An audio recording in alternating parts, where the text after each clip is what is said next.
Bismillahirrahmanirrahim. Assalamualaikum warahmatullahi wabarakatuh dan salam sejahtera. Nama diberi Muhammad Faris Irfan bin Ahmad Johanis dari PSV 1 ambilan 2025-2030. Pada hari ini, saya akan membentangkan mengenai kesan dan juga pengajaran isu Pulau Batu Putih kepada rakyat dan pemimpin negara kita, Malaysia. Pergi berlayar ke Tanjung Piai, singgah sebentar di hujung muara. Isu wilayah jadi pedoman agar kedaulatan terus terjaga. Jadi tanpa melengahkan masa lagi, saya akan masuk kepada pengenalan mengenai isu Pulau Batu Putih. Isu ini ia merupakan pertikaian wilayah antara Malaysia dan juga Singapura yang telah berlarutan sejak tahun 1979. Jadi pulau ini ia terletak berhampiran dengan Johor dan berada di laluan perdagangan antarabangsa yang strategi. Kes ini pernah dibawa ke Mahkamah Keadilan Antarabangsa ataupun lebih dikenali sebagai ICJ untuk mendapatkan keputusan muktamad. Pada tahun 2008 pula, ICJ memutuskan bahawa Pulau Batu Putih ini adalah milik Singapura, manakala Middle Rocks menjadi milik Malaysia, Batu Kecil. Pada tahun 2018 pula, kerajaan Malaysia di bawah pimpinan bekas Perdana Menteri Malaysia iaitu Dr. Mahathir Mohamad telah menarik balik permohonan semakan keputusan tersebut. Kesan pemimpin negara. Kesan pertama iaitu tekanan politik dan kritikan awam. Jadi isu Pulau Batu Putih ini ia amat memberikan tekanan politik yang besar kepada pemimpin negara kita. Pemimpin yang terlibat membawa kes ini ke Mahkamah Keadilan Antarabangsa ataupun ICJ. Mereka ini sering dikritik oleh sesetengah pihak kerana dianggap menyebabkan Malaysia kehilangan wilayah itu. Selain itu juga, rakyat turut mempersoalkan sama ada strategi diplomasi yang digunakan serta bukti sejarah mencukupi dan cukup. Jadi isu ini juga kerap dibangkitkan semula dalam perbahasan politik dan kempen pilihan raya sebagai bahan untuk menyerang pihak lawan. Kesan seterusnya iaitu siasatan dan isu tabik urus. Pada tahun 2017 hingga 2018, pada ketika itu kerajaan Malaysia telah memohon semakan semula keputusan ICJ berhubung kes Pulau Batu Putih. Namun begitu, pada tahun 2018 di bawah pentadbiran Dr. Mahathir Mohamad, permohonan tersebut telah ditarik balik. Jadi tindakan ini mencetuskan perdebatan dalam kalangan ahli politik dan masyarakat negara kita kerana ada pihak yang mempersoalkan sebab penarikan semula itu dilakukan. Jadi perkara ini kemudian membawa kepada siasatan dan perbincangan lanjut bagi menilai sama ada terdapat kecuaian atau kesilapan dalam prosedur membuat keputusan tersebut. Akibatnya, pemimpin yang terlibat terpaksa mempertahankan keputusan mereka di parlimen dan juga di hadapan rakyat. Kesan seterusnya iaitu hubungan diplomatik Malaysia dan Singapura.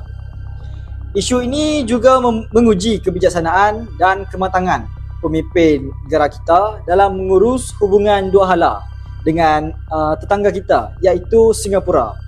Walaupun wujud pertikaian iaitu wilayah Pulau Batu Putih, kedua-dua negara masih mengekalkan hubungan diplomatik yang stabil dan negara-negara ini tetap memberikan kerjasama dalam pelbagai bidang, sebagai contoh ekonomi dan juga keselamatan.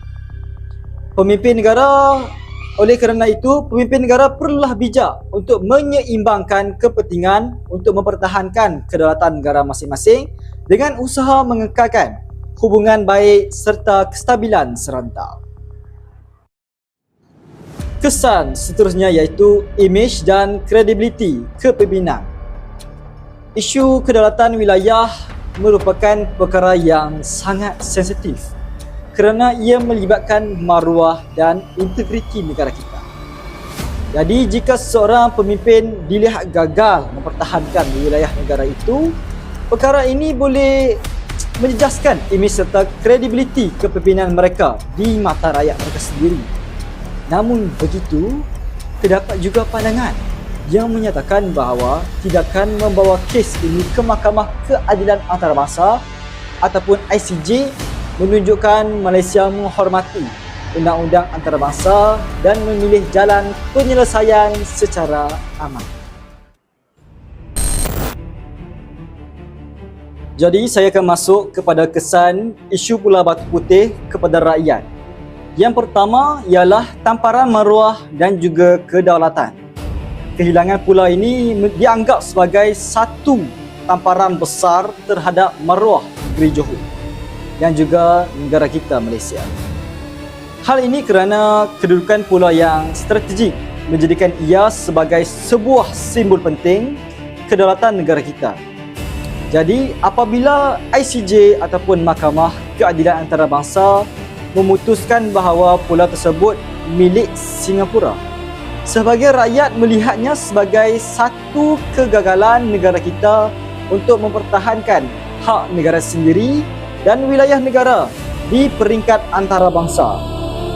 Jadi isu ini menjadi lebih hangat apabila kenyataan yang dikeluarkan oleh Berita Awani, iaitu pada hari Jumaat tanggal 28 Mei 2020, Mahkamah Tinggi telah membatalkan sebuah saman daripada seseorang individu terhadap kerajaan Malaysia berhubungan dengan isu Pulau Batu Putih.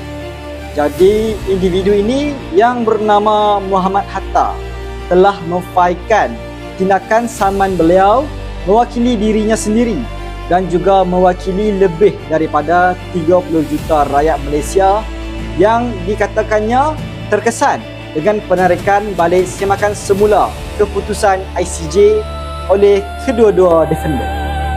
Jadi tanpa membincangkan dan juga membentangkannya terlebih dahulu di Parlimen, hal ini membuatkan individu tersebut memfailkan saman terhadap negara kita di Mahkamah Tinggi. Jadi individu yang bernama Muhammad Hatta ni dia turut mendeklarasikan bahawa kedua-dua defendant perlulah membayar ganti rugi kepada setiap rakyat Malaysia berdasarkan nilai tanah Pulau Batu Putih dan juga berdasarkan kerugian ekonomi yang dialami oleh seluruh rakyat Malaysia, termasuklah plaintiff secara sama rata yang dianggarkan berjumlah paling kurang 10 juta ringgit Malaysia. Seterusnya ialah rasa tidak puas hati dan juga kesedihan, emosi, terutamanya kepada rakyat di negeri Johor. Mereka berasa amat kecewa apabila permohonan semakan semula keputusan kes tersebut ditarik balik oleh Dr. Mahathir Mohamad, iaitu bekas Perdana Menteri kita pada tahun 2018. Tindakan itu dilihat oleh sesetengah pihak sebagai satu peluang yang terlepaslah untuk menuntut semula hak terhadap Pulau Batu Putih. Jadi perasaan yang berkecamuk ini dan juga tidak puas hati ini telah mencetuskan perdebatan dan juga persoalan dalam kalangan masyarakat tentang keputusan yang dibuat oleh pihak kerajaan pada ketika itu. Kesan seterusnya ialah ekonomi, iaitu impak ekonomi strategik kehilangan kawasan yang amat menyayangkan iaitu Pulau Batu Putih memberikan kesan terhadap kepentingan ekonomi dan maritim di Malaysia dalam jangka masa yang panjang. Jadi kawasan tersebut terletak berhampiran dengan laluan perkapalan yang amat sibuk setiap hari dan mempunyai nilai strategik dari segi perdagangan serta keselamatan laut. Selain itu juga, nelayan tempatan di negara kita juga berkemungkinan untuk terkesan sekiranya berlaku perubahan dalam sempadan kawasan tangkapan atau kawalan perairan. Dapat kita lihat kenyataan yang dikeluarkan oleh Hon Hafiz. Beliau mengatakan kehilangan pulau ini iaitu Pulau Batu Putih memberikan kesan yang amat negatif kepada rakyat Malaysia, terutamanya para nelayan, kerana adanya keluhan mengenai sumber pendapatan mereka yang terjejas akibat isu ini. Jadi kita tidak dapat nafikan lagi walaupun saiz pula itu sebesar padang bola, namun kedudukannya yang amat strategik menjadikan pulau tersebut sebagai laluan utama bagi kapal-kapal dagang untuk melalui Selat Melaka dan juga Laut China Selatan. Dapat kita lihat juga dahulu kala pulau ini merupakan kawasan perikanan yang amat penting bagi nelayan kita dan juga menjadi tempat berteduh ketika ombak besar dan juga ribut. Oleh itu, kini kita menerima banyak laporan mengenai nelayan-nelayan kita yang banyak ataupun ramai dihalau keluar daripada kawasan ini, iaitu kawasan yang berdekatan dengan Pulau Batu Putih oleh pegawai pantai Singapura.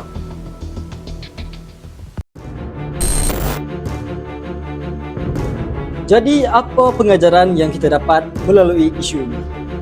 Yang pertama iaitu kepentingan mempertahankan kedaulatan negara kita. Sebagai rakyat, kita perlulah sedar bahawa setiap inci wilayah negara kita sangatlah berharga. Jadi isu ini mengajarkan kita supaya lebih peka dan menghargai kedaulatan tanah air serta tidak mengambil mudah soal sempadan negara. Seterusnya, kepentingan ilmu dan fakta sejarah. Sebagai rakyat Malaysia, keputusan mahkamah banyak bergantung kepada bukti, dokumen dan rekod sejarah. Oleh itu, rakyat perlulah memahami pentingnya dokumentasi rasmi pengetahuan sejarah dan ketelitian dalam pentadbiran negara.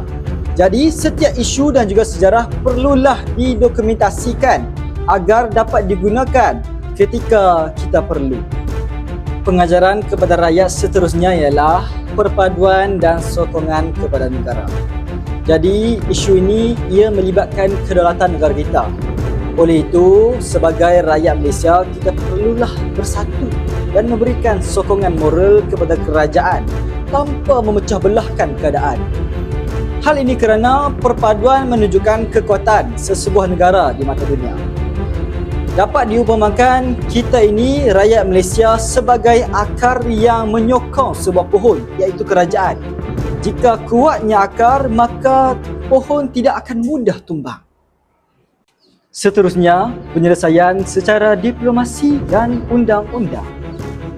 Jadi, isu ataupun kes Pulau Batu Putih ini ia menunjukkan konflik antara negara iaitu Malaysia dan Singapura dapat diselesaikan melalui saluran iaitu undang-undang antarabangsa, bukannya melalui kekerasan. Jadi, hal ini mencerminkan kematangan Malaysia dalam hubungan antarabangsa. Yang terakhir ialah sikap berfikiran rasional.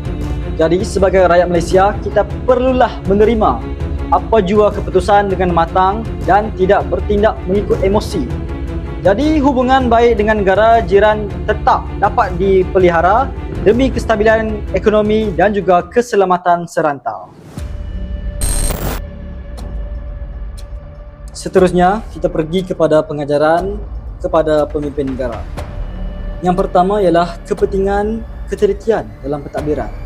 Jadi sebagai seorang pemimpin, kita perlulah lebih berhati-hati dalam mengurus surat menyurat, dokumen rasmi dan kenyataan diplomatik kerana dokumen lama boleh memberikan kesan besar pada masa hadapan. Seterusnya ialah pengukuhan dokumentasi dan juga arsip negara. Seperti yang saya katakan tadi, semua rekod yang berkaitan sempadan dan juga kedaulatan perlulah disimpan dengan sistematik. Jadi kelemahan dalam penyimpanan bukti boleh menjejaskan kedudukan negara kita di peringkat antarabangsa. Selanjutnya ialah kepimpinan berpandangan jauh. Sebagai seorang pemimpin, kita mestilah berfikir secara strategi dan mengambil kira implikasi dalam jangka masa panjang sebelum membuat apa jua keputusan penting. Selain itu, keutamaan diplomasi dan hubungan antarabangsa. Walaupun berlaku banyak pertikaian, hubungan baik dengan negara jiran iaitu Singapura perlu dikekalkan kerana pendekatan diplomasi yang matang dapat mengelakkan konflik lebih besar berlaku. Akhir sekali ialah ketelusan dan tanggungjawab pemimpin. Jadi sebagai seorang pemimpin, kita perlulah menjelaskan keputusan kepada rakyat secara telus supaya tidak timbul salah faham atau spekulasi yang boleh menggugat kepercayaan rakyat kepada kerajaan. Kesimpulannya, isu Pulau Batu Putih ini yang telah diputuskan oleh ICJ memberikan kesan yang besar kepada negara kita dan memberikan pengajaran yang penting kepada rakyat maupun juga pemimpin agar lebih peka, bersatu dan berhati-hati dalam menjaga kedaulatan tanah air. Sebelum menutup tirai perbincangan, izinkan saya untuk mendeklamasikan serangkap pantun. Burung merpati terbang ke muara, singgah sebentar di pohon senang. Sejarah pahit jadi pengajaran negara agar kedaulatan terpelihara selamanya. Akhir kata, saya Muhammad Faris Irfan bin Ahmad Johanis. Terima kasih.